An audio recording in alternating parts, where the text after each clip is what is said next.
As you may or may not know, the legendary tier Soviet destroyer Khabarovsk is one of my favorite ships in the game, and so I'm always looking for an excuse to feature it on the YouTube channel. Wargaming has given me a great excuse in the August 2025 update. I'm going to show you my build on the screen now. It's the Decepticon Rumble, rank 16, legendary 4. Now, I'll preface this by saying if you don't have Rumble, you're not going to be able to achieve the same range numbers I'm going to talk about in a moment, but you'll be able to get very close if you have Anton Gurin fully maxed at rank 16 legendary 4. Both Gurin and Rumble essentially have the same commander skill tree. The big difference is that Gurin's base trait increases the AP penetration of the destroyer, whereas Rumble's increases the main battery range. So without Rumble, you won't be able to achieve the full range, but again, you'll be able to get very close to it. You'll be 6% off without him. Provided, once again, keep this in mind because it's crucial, provided you have Gurin or Rumble at rank 16 legendary 4. That is fully maxed. I have both of them that way because I love this destroyer and the Soviet gunboat line, and so I felt it was worth it to get the most I could out of those commanders. Your mileage may vary. In any case, what I want to talk about is the buff to the glass cannon skill. You can find that in both Rumble and Gurin's third row of skills. And what it used to do prior to the buff is increase the accuracy on the destroyer main battery at the expense of a small HP nerf. It does the same thing after the buff, but in addition to all that, it now gives you up to 6% extra main battery range. And so, I had an idea. Because it now gives you a range buff, previously, I was building the Khabarovsk with Rumble, and the things we had going into the main battery range were Rumble's base trait of the 6% buff, the sidestep skill in the fourth row, fully maxed with a 10% buff, the epic battle booster flag in the fourth slot, and the range mod in the fourth slot. With that build, we were able to achieve 15.4 kilometers. If we were still using that same build with a range mod in the fourth mod slot after the glass cannon buff, we would have 16.2. That's an absurd number, of course, by destroyer standards, and very meme-worthy. However, I thought, what would happen if we got rid of the range mod, and instead, we used the reload mod? And furthermore, what if we upgraded the reload mod to the epic reload mod? Well, that's what I did, and the results are as follows. I've got a 15.5 kilometer main battery range, again using Rumble's base trait, the glass cannon skill, sidestep, and the epic battle booster flag with the main battery reload mod in the fourth slot. 15.5 kilometers. That's 0.1 km better than what it was when I was using the range mod before the glass cannon buff. So still, we get a little bit of extra range, but crucially, we get better DPM. With the range mod, Khabarovsk's main battery reload time was a flat 5 seconds. With the reload mod, it's 4.5. And then with the epic reload mod, every 30,000 damage you do, the reload gets better by 2%. And that stacks, I believe, up to 5 times for a maximum of 10%, if I'm not mistaken, which means that near the end of a battle, you can have the Khabarovsk's reload down to about 4 seconds flat. That's a massive increase to DPM on the ship, and I feel more comfortable doing it because of this glass cannon buff. Now, if you don't have Rumble, you won't be able to use his base trait, so if you did the same build, you would not be able to get 15.5 kilometer range, but if you were using Gurin with glass cannon, sidestep, the epic battle booster flag, you would get 14.7 kilometer main battery range. And of course, you could extend it further than that if you go with the range mod instead of the reload, as I did on this ship for the longest time. So either way, with Rumble or Gurin, you can get excellent main battery range. It's just with Rumble, you can get the most main battery range, and you can buff the DPM.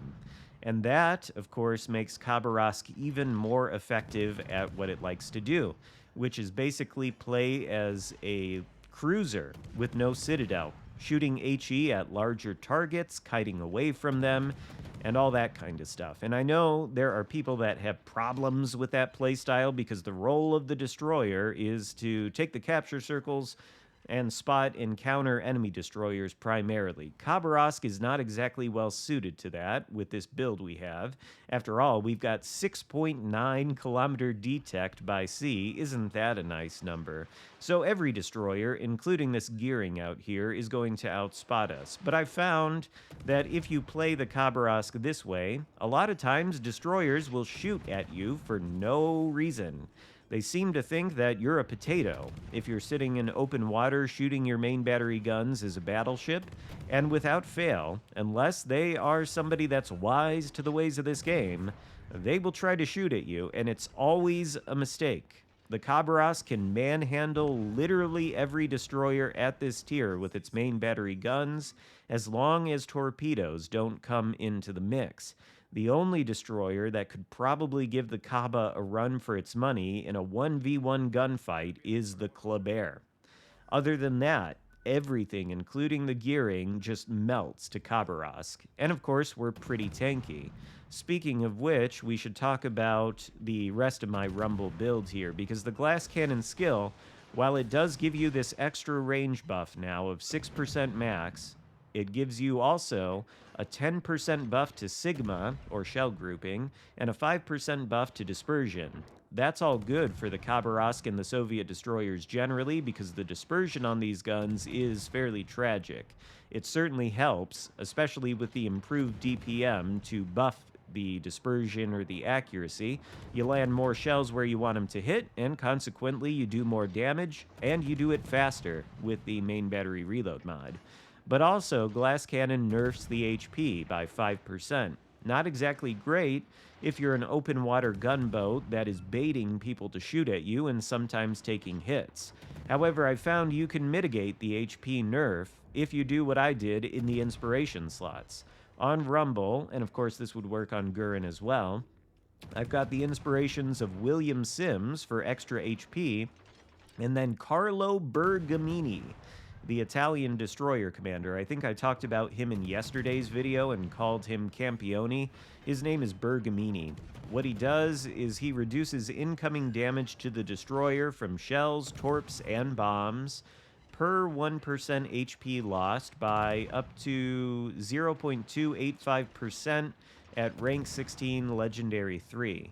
So of course that number gets a lot larger by every percent of HP you lose, and the more damage you take from enemy ships, the less damage you take because of that Bergamini skill, and then Sims just gives you the extra HP. So in spite of that HP nerf from glass cannon, Khabarovsk with those two inspirations remains as tanky as ever. And what you see here is basically a game where we spent the entirety of the match on this flank, just open water gunboating at all the ships out here. We're up to 119,000 damage and counting. And if you've noticed, that poor Hindenburg out there in the cap has been shooting at us this entire battle and has been missing. The Khabarovsk is one of the few destroyers in this game where you can go 1v1 versus cruisers at long range and actually outgun them. Well, maybe not. Obviously, the Hindenburg does a tremendous amount of damage with its main battery guns, much more than the Khabarovsk does. But if you can hit the Hindenburg at 14, 15 kilometers, and it can't hit you in return, like this guy out here, well, I can't imagine anything more frustrating or toxic. This guy has been on this side of the map since the very start of the game. In fact, I think we opened up with shooting at him a little bit, and we're continuing that now as he and one remaining battleship are the only red ships left alive in this tragic blowout. There's a bunch of fires on the poor Hindenburg. We're up to 11 fires right now. And that is basically with the Khabarovsk's base fire chance. It is 8%, but of course our guns, with the epic reload mod being procced 4 times now, are reloading in nearly 4 seconds, which helps with the fire chance, the damage, and everything else. And this poor Hindenburg, we actually get a Witherer on him. What could be more toxic than that? Getting a Witherer with a gunboat destroyer on a cruiser like the Hindenburg. I don't know. Finally, he manages to hit us in return because we get a little bit too close, but no matter. We've got the engine boost running. We are very fast. We'll simply turn out of the way and continue to make him miss as we reach 142,000 damage and take out the Hindenburg for the final kill of the game. We only have to get 50 more points, less than that, before we are victorious. And it's another glorious victory for the Soviet destroyer Khabarovsk with 142,000 damage done, Witherer medal, 13 fires, 2 kills, 2 fists, and 305 main battery shell hits. So, this is the new build I'll be running on Khabarovsk. Rumble with all the range skills selected and the epic reload mod for a maximum main battery range of 15.5, a base reload of 4.5 that only gets better as you do more damage. The Khabarovsk just became even more fun than it already was. So if you have Rumble, I recommend you go out and try this build. If you don't have Rumble, then use Gurin. And if you enjoy Khabarovsk as much as me, it's not a bad idea to get Gurin at rank 16 Legendary 4 so you can get the full 10% bonus of the sidestep skill to the main battery range. Hope you enjoyed this video. If so, give it a thumbs up, consider subscribing if you haven't already, and I'll see you next time. Goodbye.